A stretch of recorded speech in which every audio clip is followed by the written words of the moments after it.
Start. This is Reality with Partiality. I am together with Jean Cecile Lucas, our guest for the hour. You are neither your body nor mind. They only belong to you. Whatever belongs to you cannot be you. It can only be your property. Therefore, there is something more fundamental to you. You came like an onion with 5 sheets of body, stuck one inside the other. 4 sheets of body, 5 layers. On the outermost is your physical body, inside of which your mental body, inside of which you have your energy body, inside of which you have your transient body, which is the ghost many people see when they fail to properly dispose of their deceased relatives' human remains. And inside of that is a non physical core. The core of you is your spirit being. For you are God breathed. You only became life when God breathed life into you. So you are neither your body nor mind. You are a non physical spirit being at the core. Your body and mind will return to the dust, but Oh, you will continue to exist in the spirit realm. something. Everything that is outside who you are at the core, everything that lies outside of who you are at the core, which is a spirit being, everything outside of you is out, everything other than your spirit being is outside of you, including your thought and emotion. So there is your existential reality, which is your three skull and ten. Yes, that's what it is. That's your reality. That's your life. When you talk to a lot of people about life, they tell you about lifestyle. But your life is your lifespan. And then aside from your life, which is your three score and ten, you have your psychological drama. So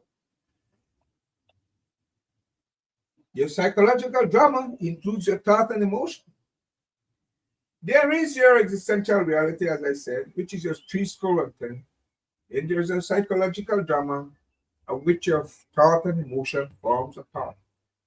Reality never changes. It's what comes naturally.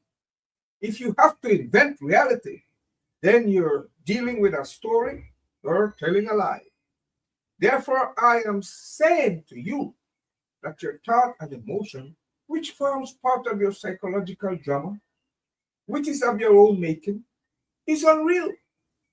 That together with the makeup you may or may not be wearing, your personality, your character, and the like, all or most of these can be attributed to your lifestyle, not your life itself. 150 people can be in a room listening and looking at the same thing. And 150 of them end up drawing their own different conclusions regarding the presentation. So the quality of thought and emotion plays a role in how you turn out. However, you came into this world with nothing, remember? And will leave with nothing, without any and all of these accumulations. Life is not essentially about whether you are right or wrong, my friend, whether you bear or don't bear guilt. What matters is what you that you live with full intensity, as if though today was going to be your last, that you use your karma to live a fulfilling life and be out here using your karma, which are the decisions that you make, creating memorable experiences on the daily. What is fulfillment?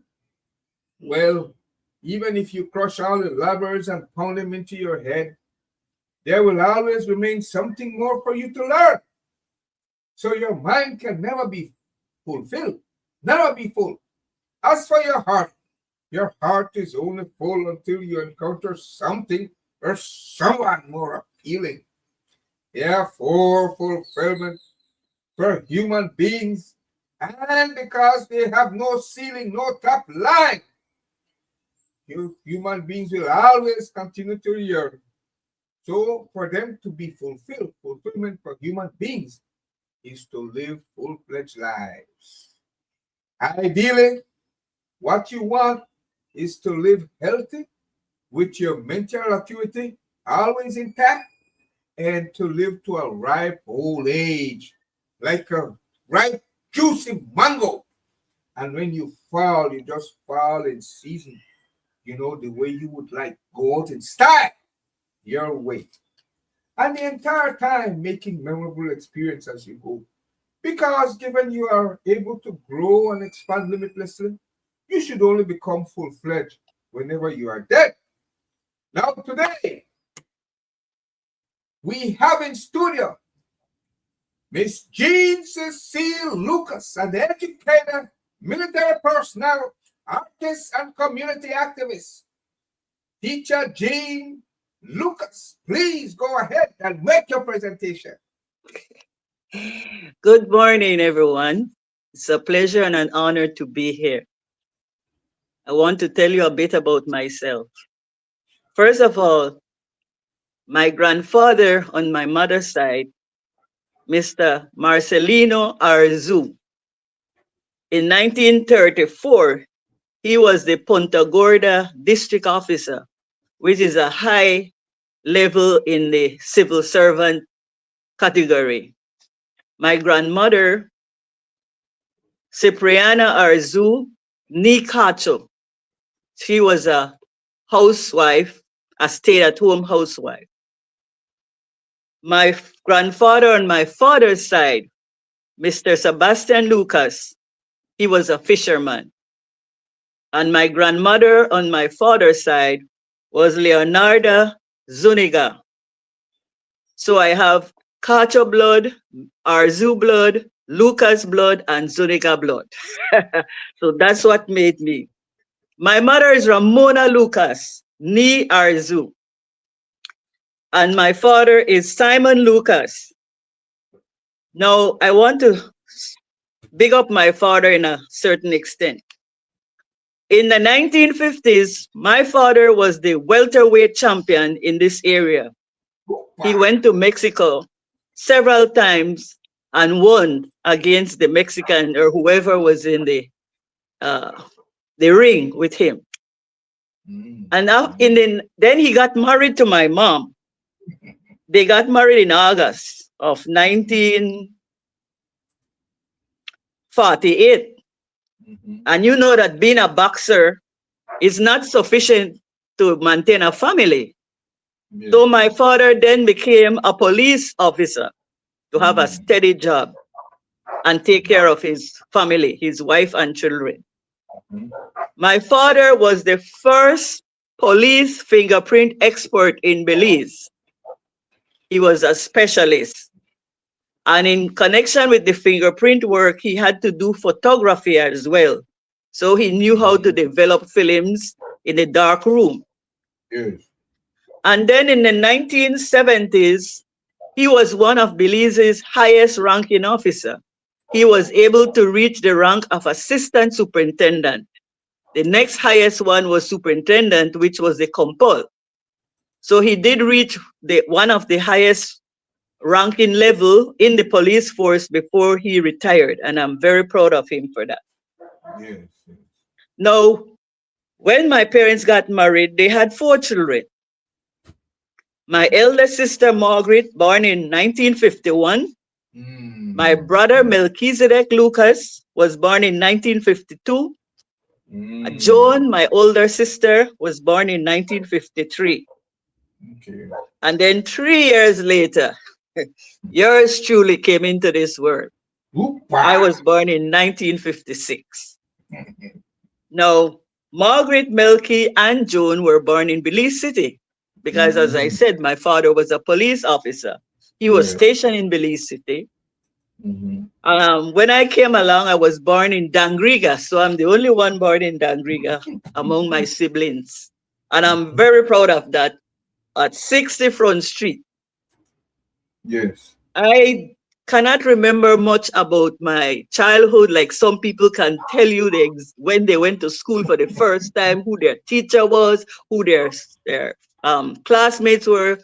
But from what I can remember is that I did most of my education at Sacred Heart School in Dangriga. I did Infant 1 through to Standard 6. I didn't complete it at Sacred Heart because the family moved to Belize City on my birthday, so I can never forget that, on the 24th of October, 1970. Okay. So I went to Holy Redeemer to complete Standard 6. Now, I want to just mention quickly that when I went to sign up at Holy Redeemer, the principal wanted to send me back to Standard 5. I guess she thought coming from Dangriga, I must be a dunce person or something like that. And I refused. I said, no, I don't belong in Standard 5. I belong in Standard 6. And I refused to go into Standard 5. And so she put me in Standard 6D. Can you imagine that? Because there were 4 Standard 6. You had A, B, C, and D. She put me in D, you know. Yeah, so I was in Standard 6D, and they saw my work, and I moved from Standard 6D to Standard 6A. So I was back in the correct area where I belong. So I graduated from Holy Redeemer, but I give all the credit to Sacred Heart School because that's where I got my background. I cannot allow Holy Redeemer to steal that thunder. I am who I am based on Sacred Heart School, Dangriga. Yeah. And then I went to St. Catherine's Academy. Okay. I graduated from St. Catherine's Academy in 1974. I was the valedictorian. And I was so proud of myself and happy to be able to do that address at my graduation. I then studied very hard for my CXC. That's the time when they were doing CXC, General Certificate of Education, from the University of Cambridge. I was able to pass 6 subjects because I wanted to get a scholarship to go to 6th form, which was the next stage from high school. And to do that, I had to study religious studies on my own because St. Catherine did not prepare you for that subject in the CXC level. And so I used to go to library and I would study my Bible and stuff like that. And there were some guys who we usually sit on the same table that they came from Wesley College and St. Michael's College at that time. So one of them said, why are you always reading the Bible? I said, well, because I want to take religious studies as one of my topics in my CXC. And then the guy said, first of all, you're reading the wrong Bible because I had a Jerusalem Bible, which is a Catholic Bible. He said the exam is based on St. James version. And so you have to get a St. James Bible. I said, all right, no problem. So I got that. And he was good enough to get me copies of past religious studies questions. And so I studied those and I prepared myself. It was based on the Synoptic Gospels at that time, which are the first 3 Bibles or books in New Testament, Matthew, Mark, and Luke. Yes. And so I was fortunate to be able to pass religious studies, which gave me the 6th GC that I wanted to pass. And I was able to get a scholarship to go to St. John's 6th form, which at that time was the highest level in education in Belize. If you want to go any further, you have to go outside. Yes, sir. So I went to St. John's 6th form, and my majors were English literature, economics, and history. I studied there for 2 years, and I graduated with an associate's degree in arts and science. Yes, so that's what I got. Then I went back to Dangriga to teach at Stan Creek Ecumenical. And Yes, Percy, sir. I taught you. That's You right. remember? So I was a teacher there in religious studies there. Mm-hmm. Mm-hmm. And I said, okay, I'm teaching religion. I need to educate myself further. So I Okay. studied religion, religious studies advanced Mm-hmm. level from the Ah, University of London. okay, I okay. collected some books from father that he had and I studied. Yeah. And I was fortunate to pass my A level in religious studies. Okay, And I okay. also took the summer vacation to attend a summer program for Mm-hmm. teachers. And I received a certificate of education in Yeah. September of 1977. Mm. So I came back now with a lot of gusto, ready to continue to teach at Ecumenical.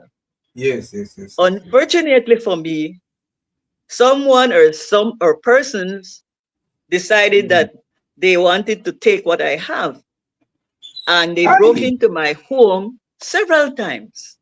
I asked around in the Mm. neighborhood, nobody see, nobody hear, nothing. So I got very Mm. discouraged and very frustrated going to school, coming back to find that somebody broke into my house. So I Yes, I. decided to resign and go back to Belize City. I said, I don't have to stay here and have this person or persons frustrating me like this. Please, And man. whenever somebody goes into your house, it's like they're raping you, your personal stuff and Yeah. everything. Yes, It's I. not a good Yes, I. feeling, No, no, you no, no. know? I hear you. Respect. Yeah. So I went back to Belize City. Mm. Now, it was a bit difficult to get a job in Belize City. I went Mm. to on interviews. I didn't get it. I also tried to be an announcer at Radio Belize, but I didn't Ah, get it. I did. I went for an interview there. I thought I did well, but it was given to somebody else. ah. And so something came up that they're going to have Belcast. I don't know. Mm. Some of you probably don't even know about Belcast. Belcast stands for Belize College Ah. of Arts, Science, and Technology. Okay, okay. It was a next level from sixth form. It was a Mm. 1 year program. I did Mm. the education program in secondary level school. And Okay. those of us who were teachers did our part at Teachers College.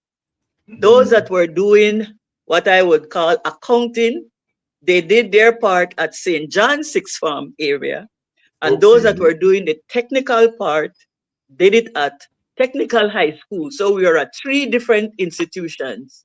And then Yes. we got together for English and Mm-hmm. for Belizean studies because we had to take those subjects. Mm-hmm. Mm-hmm.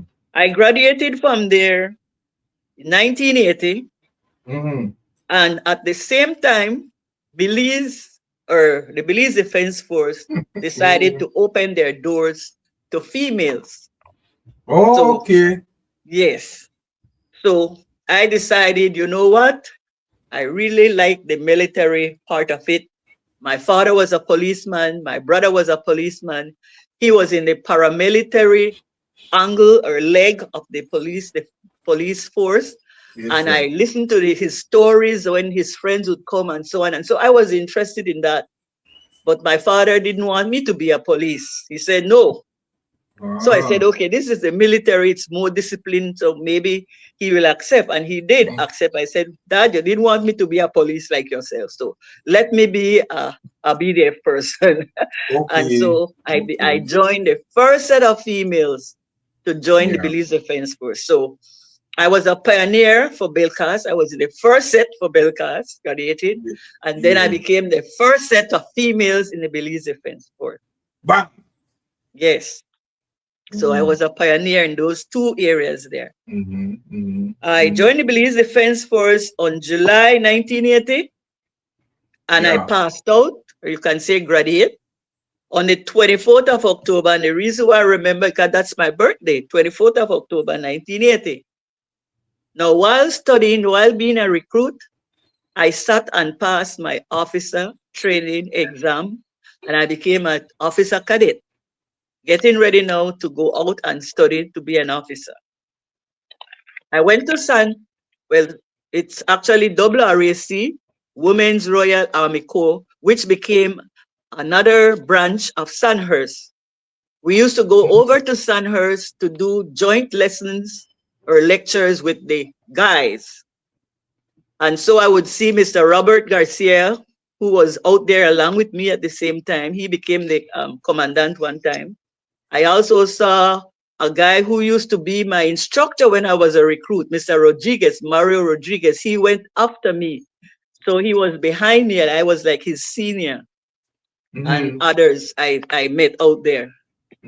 So anyway, I graduated from Sandhurst in a sense, RAC College, and I came back and I was the first, I was commissioned an officer in August of 1981, and I was the first female officer in the Belize Defense Force. Whoop-a!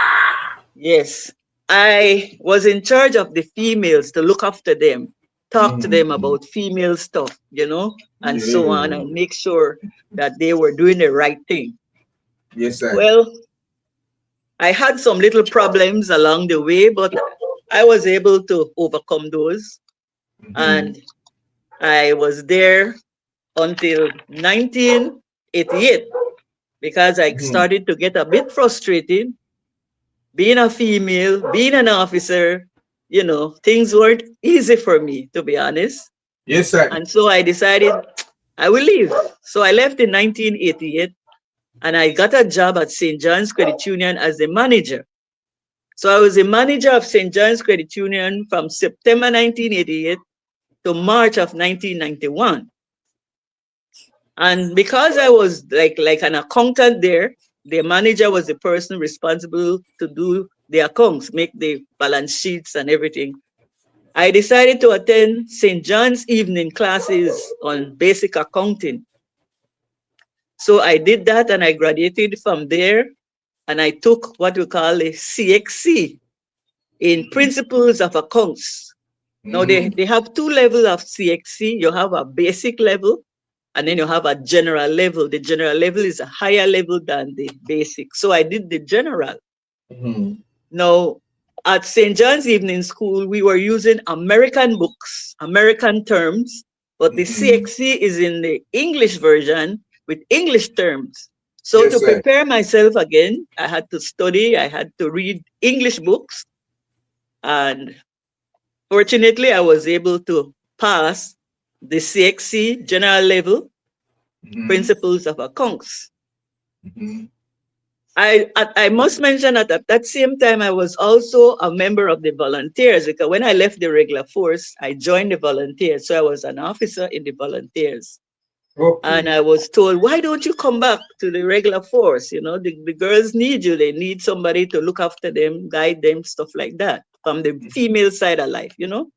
And so I said, okay. So I returned back to the Belize regular force in April of 1991. And I stayed there until I retired in September of 1998. At the rank of? At the rank of major. At the highest rank I was able to attain.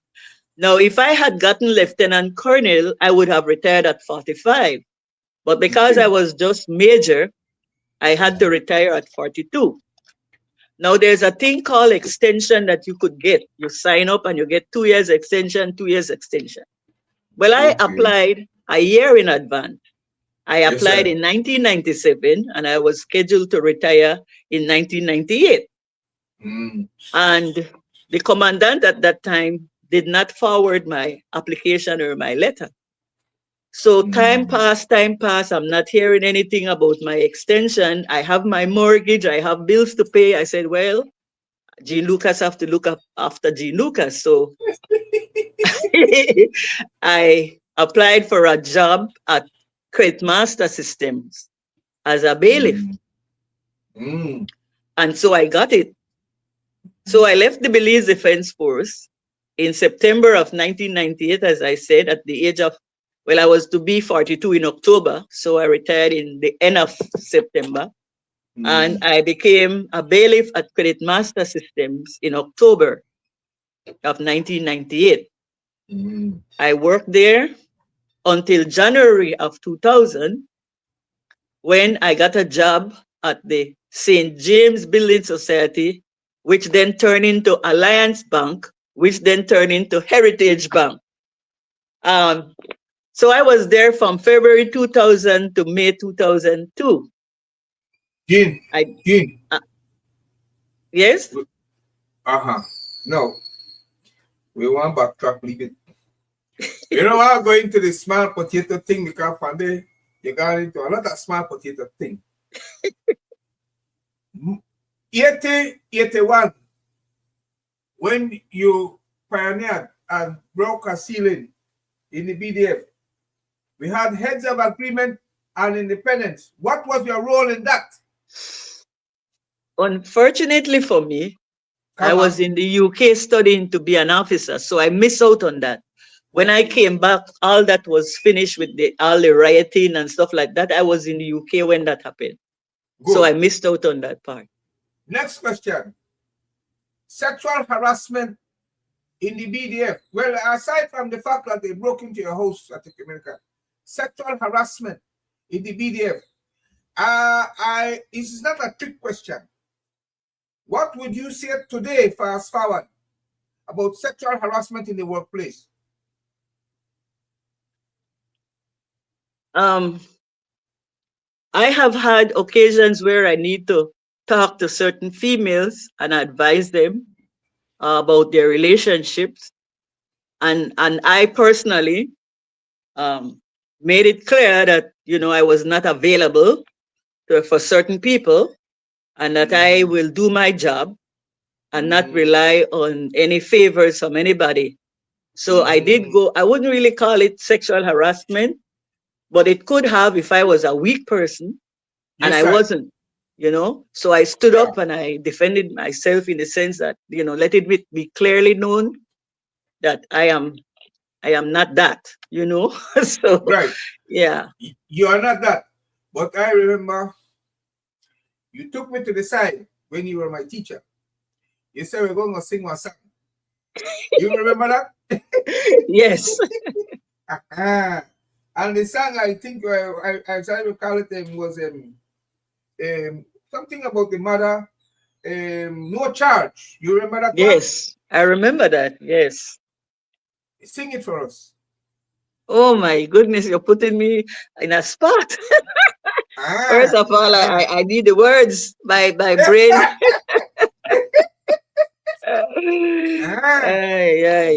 You're putting me in a spot. I can't sing that right now. Yeah, but you remember the context, right?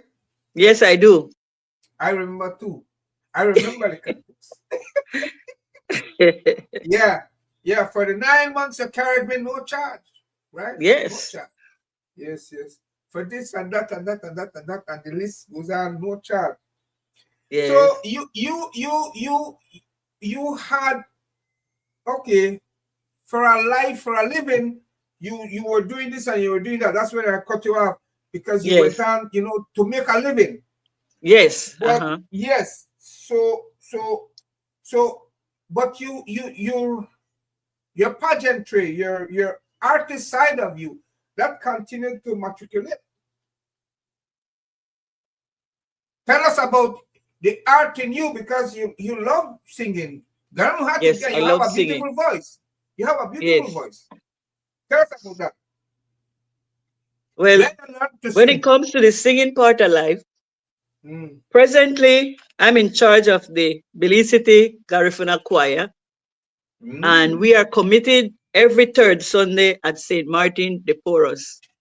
We go live on the TV, and so if you're interested, you just tune in on YouTube or log into St. Martin de Porres, and you will see our mass from 9 to about 10:30.